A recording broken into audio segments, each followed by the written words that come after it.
the highest power of s will be 2. There will be a transfer function where the highest power of s in denominator will be 2, then it is called second order system. And now you see damping. We have seen a graph in first order system, C of t graph in second order system. C of t graph in first order system we have seen, but in second order system there will be some changes in the heights. In first order it is a straight graph, it is a sharp increasing graph and becoming constant at 1. But in the second order system it will not be like that, it will increase, but with respect to that horizontal dotted line 1, there will be ups and downs, jump in the waveform. There will be jump in the waveform. This is the waveform you can see. This is the waveform. There will be a jump with respect to 1. The horizontal one is the input signal, step signal. Horizontal one is the input, step signal. And this graph is C of t output, C of t output. In the previous case, you can see there was a increase and then it was constant. With respect to 1, it was just constant. But here there is a height increasing, decreasing, sinusoidal fashion. After some time only, it is constantly with respect to 1. Okay, after some time, this is the time where it is becoming constant. Okay, so after some fluctuations, these fluctuations are called damping. So here we have seen a term called damping. Damping means variations in the height. Damping means variations in the height, or there is fluctuation in the amplitude. Fluctuation in the amplitude. So oscillatory behavior, that change, sinusoidal waveform is called oscillatory behavior. This will happen in second order system. In second order system, there will be oscillatory behavior, and that is called damping. That oscillatory behavior is called damping. We will use a factor called zeta to represent the damping. A factor called zeta to represent the damping. This is the symbol of zeta. You can see in some textbooks it will be written like this. This is the symbol of zeta.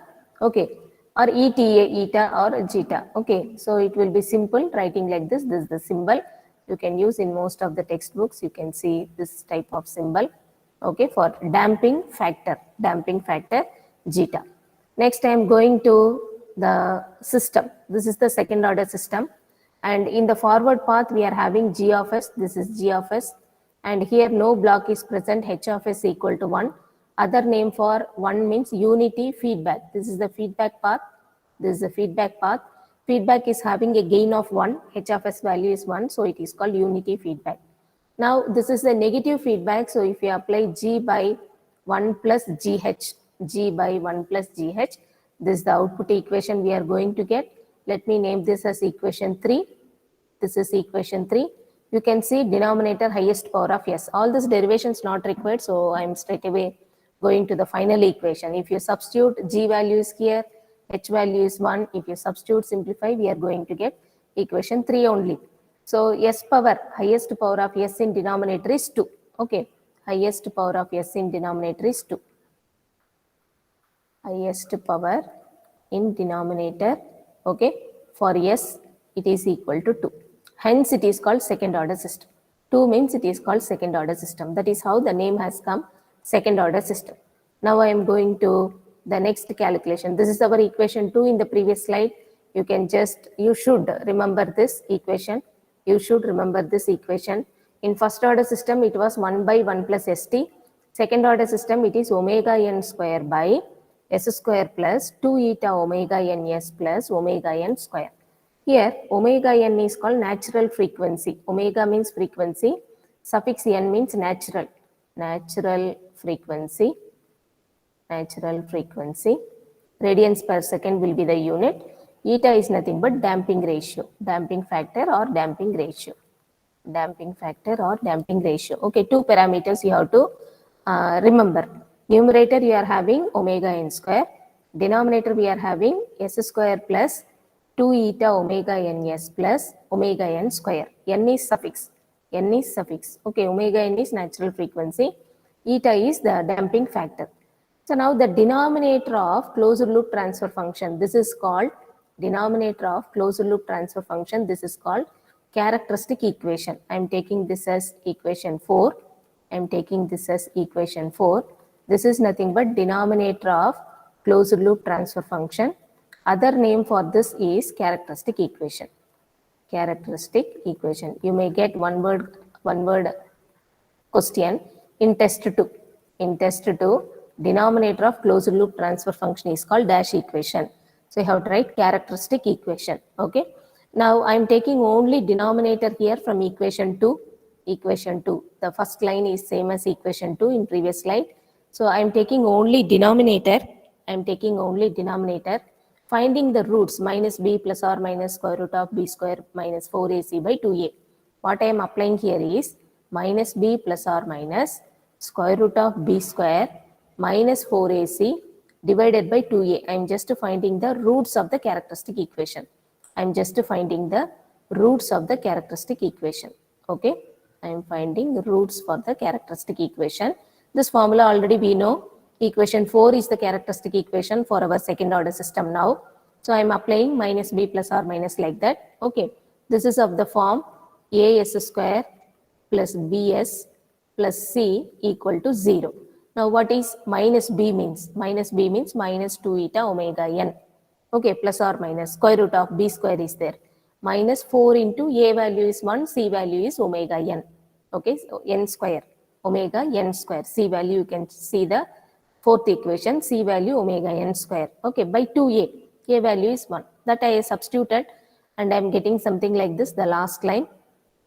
Now, I don't know what is the value of eta. Eta can be less than 1, greater than 1 or equal to 0. There are possibilities.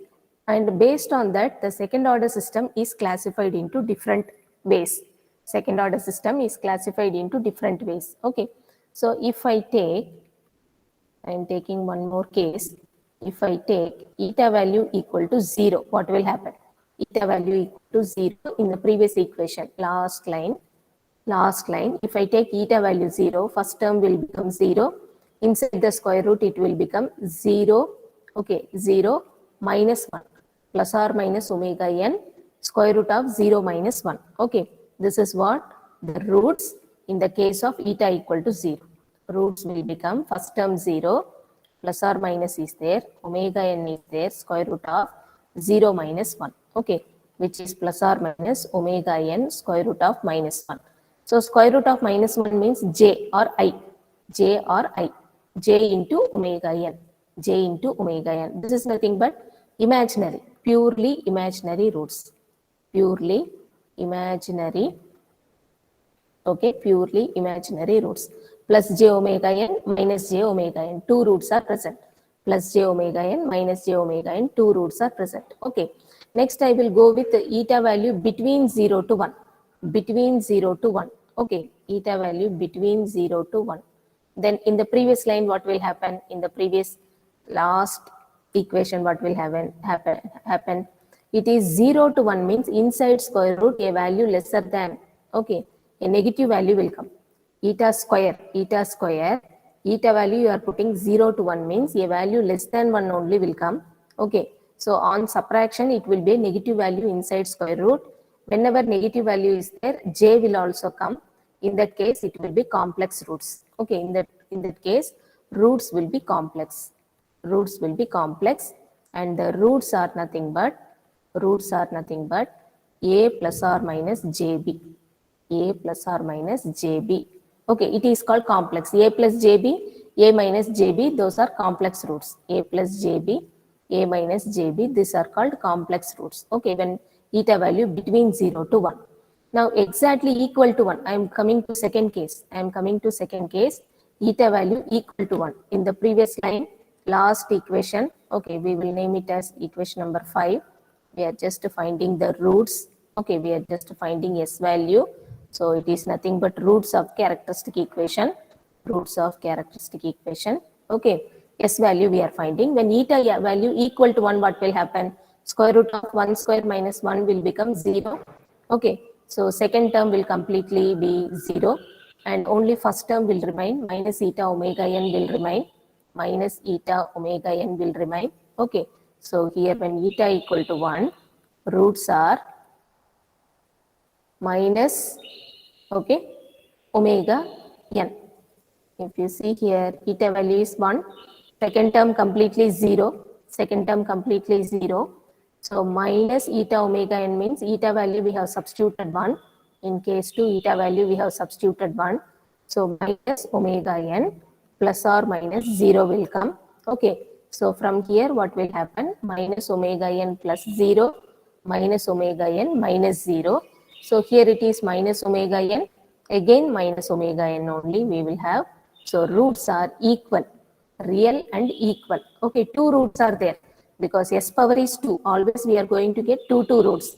Characteristic equation number 4. Characteristic equation number 4.